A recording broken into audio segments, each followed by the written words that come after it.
Hello, আসসালামু আলাইকুম। আজকে আমি উত্তরবঙ্গের একটা খুব মজার খাবার নিয়ে চলে এসেছি, আলুর ডাল।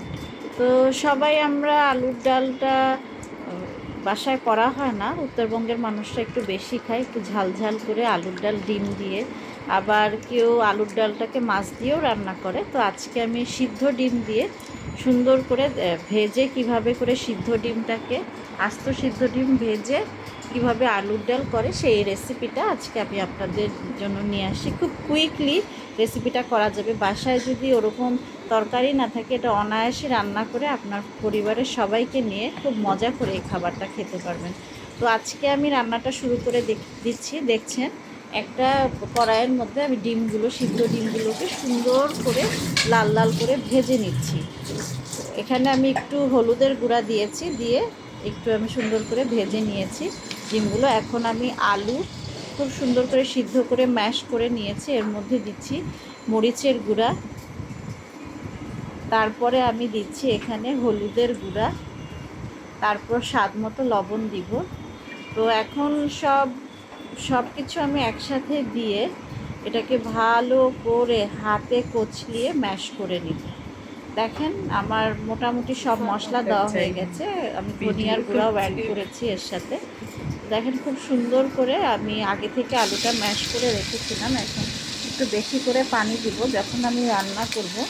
আমি বিশেষ করে রান্নার আগে আলুটাকে ভালো মতো পানি দিয়ে, মশলা দিয়ে সুন্দর মতো হাতে সুন্দর মতো কষিয়ে নিই। এখন একটা, যেহেতু আমি এটা সিদ্ধ করে আগে থেকে রেখেছি, ফ্রিজে রেখেছিলাম, আলুটা একটু জমে গেছে। গরম গরম আলু দিয়ে করলে আর চামচটা ব্যবহার করা লাগে না।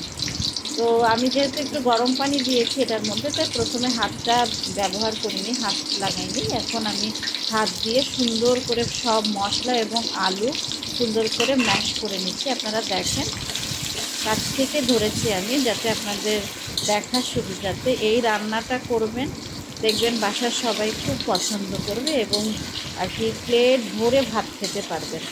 তো আলুটা সুন্দর করে আমি ম্যাশ করে নিচ্ছি। খেয়াল রাখবেন যাতে আলুটা বেশি আর কি ঘন না হয়ে যায়। ঘন হয়ে গেলে আর আলুর ডালের টেস্ট থাকে না। ওয়েট। তো আমি এখন সুন্দর মতো ম্যাশ করে নিয়েছি, দেখেন, যাতে কোনোটা একেবারে আস্তে আস্তে না থেকে যায়। এখন আরও পানি দিয়ে দিব। এখন পরিমাণ মতো বেশি করে পানি দিতে হবে, যাতে আলুর ডালটা একেবারে ঘন না হয়ে যায়, যাতে পাতলা পাতলা থাকে। এই ডালটা রান্না করলে আপনার বাসায় এক্সট্রা কোনো ডাল রান্নার প্রয়োজন নেই। তো আমি কাছ থেকে ধরছি, আপনারা একটু ভালো করে দেখুন এবং দেখেন যে আলুর রঙটা কি সুন্দর হয়েছে। যেহেতু সব রকম মশলা আমি দিয়েছি, আমি এখানে মশলাটা দেওয়ার কারণ হচ্ছে যাতে ঠিকমতো আলুটার মধ্যে সব মশলার ফ্লেভারটা ঢুকে। তো এখন আমি এটা যেহেতু রেডি করেছি, এখানে আদা রসুন বাটা নিয়ে নিয়েছি।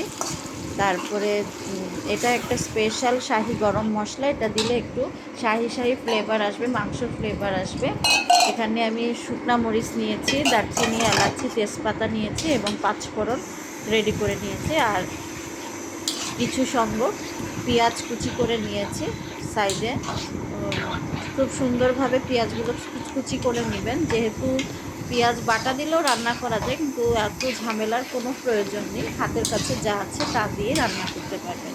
এখন আমি একটা বড় কড়াইয়ের মধ্যে তেল ঢেলে দিচ্ছি। দেখেন কতটুকু তেল, আর কি তেল অ্যাভয়েড করাটাই ভালো। আমি খুবই কম পরিমাণ তেল দিয়েছি, যতটুকু প্রয়োজন দিয়েছি আর কি। আবার এসব মুখরোচক খাওয়াতে একটু তেল না দিলেও ভালো লাগে না, সেটা খেয়াল রাখবেন। যেই পরিমাণ তেল দিতে চান, তেলের উপর আসলে খাওয়া ডিপেন্ড করে না। তো এখন আমি তেলটার মধ্যে পেঁয়াজ কুচি দিয়ে দিচ্ছি। যেহেতু এটা আলুর ডাল, অত পেঁয়াজের কোনো প্রয়োজন নেই, জাস্ট সামান্য আলু পেঁয়াজ দিলেই যথেষ্ট। তো এখন আমি এটার মধ্যে আদা রসুন বাটা দিয়ে দিলাম। পেঁয়াজ কুচির মধ্যে আদা রসুন বাটা দিয়ে দিলাম, পরিমাণ মতো আদা রসুন বাটা দিচ্ছি। এখন আস্তে আস্তে সব দিয়ে দিব। দারচিনি, এলাচি দিয়ে দিলাম, শুকনা মরিচটাও আমি দিয়ে দিচ্ছি। এটা সুন্দর মতো ভাজা ভাজা করতে হবে। পাঁচফোড়নটা একটু পরে দিব, যেহেতু পাঁচফোড়ন বেশি আগে থেকে ভাজা ভাজা হলে পুড়ে যেতে পারে, পরে পুরো তরকারিটাই একটু তিতা তিতা হয়ে যাবে। তো পেঁয়াজ যখন একটু বাদামি বাদামি হয়ে আসবে তখন আপনারা পাঁচফোড়নটা দিবেন। তো দেখেন পেঁয়াজটা সুন্দর মতো ভাজা ভাজা করে নিচ্ছি।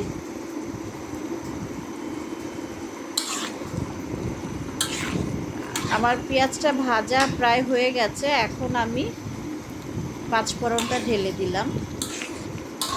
আমি এই পেঁয়াজ, আদা রসুন এবং এই মশলার মধ্যেও আমি আরেকটু মশলা অ্যাড করব। এই আলুর ডালটা একটু ঝাল ঝাল হলেই টেস্ট হয়।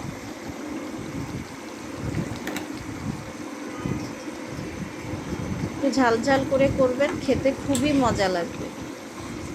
আর কি আমি গ্যারান্টি দিয়ে বলতে পারি, এই রেসিপিটা আপনারা করে দেখবেন, বাসার কেউ যদি এই রেসিপিটা অপছন্দ করছে তখন বলবেন। এবং আমার এই রেসিপিটা আর কি আমি যেভাবে করেছি ঠিক সেভাবে করলে আমার মনে হয় না কেউ খারাপ বলবে। তো আমার যে আলুটা দেখেন আমি কত পরিমাণ পানি দিয়ে একেবারে পাতলা করে নিয়েছি আলুর ডালটা। দেখেন রঙটা কি সুন্দর আসছে, এবং ভাজা পেঁয়াজ মরিচ এবং মশলার সাথে যে আলুটা দিয়েছি কত সুন্দর দেখা যাচ্ছে। আপনারা চাইলে এই রেসিপিটা সকালের নাস্তা ও পরোটা দিয়েও খেতে পারেন, খুবই মজার একটা খাবার। একটু ঝাল ঝাল করলে আলুর ডালটা বেশি মজা হয়, যেহেতু যে যেভাবে রান্না করবেন এবং আপনাদের বাসায় যে যতটুকু ঝাল খান সেই পরিমাণে করলেও কোনো সমস্যা নেই।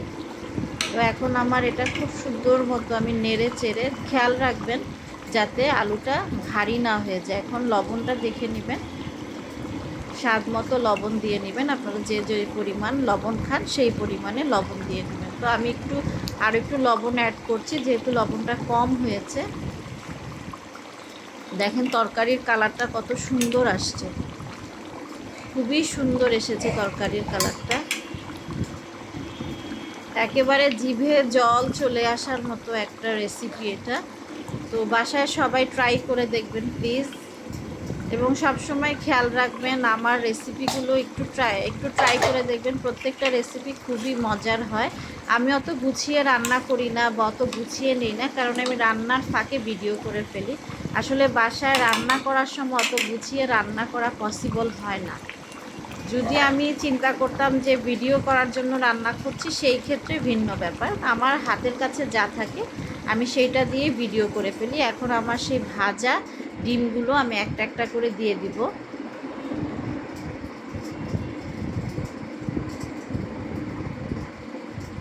দেখেন আমি প্রত্যেকটা ডিম একটা একটা করে দিয়ে দিচ্ছি। খুবই মুখরোচক একটা মজার খাবার। যখনই এই ভিডিওটা আসে তখনই জিভে জল চলে আসে যে এত মজার একটা খাবার হতে পারে। এটা হচ্ছে উত্তরবঙ্গের মানুষরা বেশি খায় এটা। তো আমার শাশুড়ি যেহেতু উত্তরবঙ্গের, আমার আসলে এটা বিয়ের পরে এখানে এসেই শেখা, শ্বশুরবাড়িতে এসে শেখা। তো এটা আমি খুব মজা করে রান্না করি এবং আমার বাসায় সবাই খুব পছন্দ করে আমার এই রান্নাটা। ওই যে শাহি মশলাটা যে আমি দেখালাম, ওটা জাস্ট আমি উপর দিয়ে একটু দিয়ে দিলাম, একটা শাহি শাহি ভাব, একটা স্মেলটা আসার জন্য। তো আমার রান্নাটা প্রায় হয়ে গেছে। দেখেন আমার আলুর ডালটা কতটা পাতলা হয়েছে, বেশি ভারী ভারী হলে আর এই তরকারিটা একেবারেই ভালো লাগে না। এই তরকারিটা দিয়ে আপনি অনায়াসে 2-3 প্লেট ভাত খেতে পারবেন, এত মজার একটা তরকারি। তো আমি খুব সুন্দর করে নেড়ে চেড়ে দিচ্ছি। আমার আশা করি আমার এই রেসিপিটা আপনাদের সবার কাছেই খুব ভালো লাগবে। দেখেন খুব সুন্দর মতো আর কি তরকারিটা বলক দিচ্ছে, চুলার থেকে আমি দেখাচ্ছি। খুবই সুন্দর, আমি এমন পরিমাণে পানি দিয়েছি তরকারিটা কোনোভাবেই ভারী হওয়ার কোনো চান্স নেই। খুব সুন্দর মতো তরকারিটা হয়ে গেছে প্রায়। এখন আমি আবার একটু সুন্দর করে নেড়ে চেড়ে তরকারিটাকে নামায় ফেলবো। তো আপনাদের যদি আমার এই ঝটপট রেসিপিটা পছন্দ হয়ে থাকে অবশ্যই সাবস্ক্রাইব করবেন এবং আমার চ্যানেলটা অবশ্যই শেয়ার করে দিবেন। তো প্লিজ আজকে এই পর্যন্তই, টাটা বাই বাই।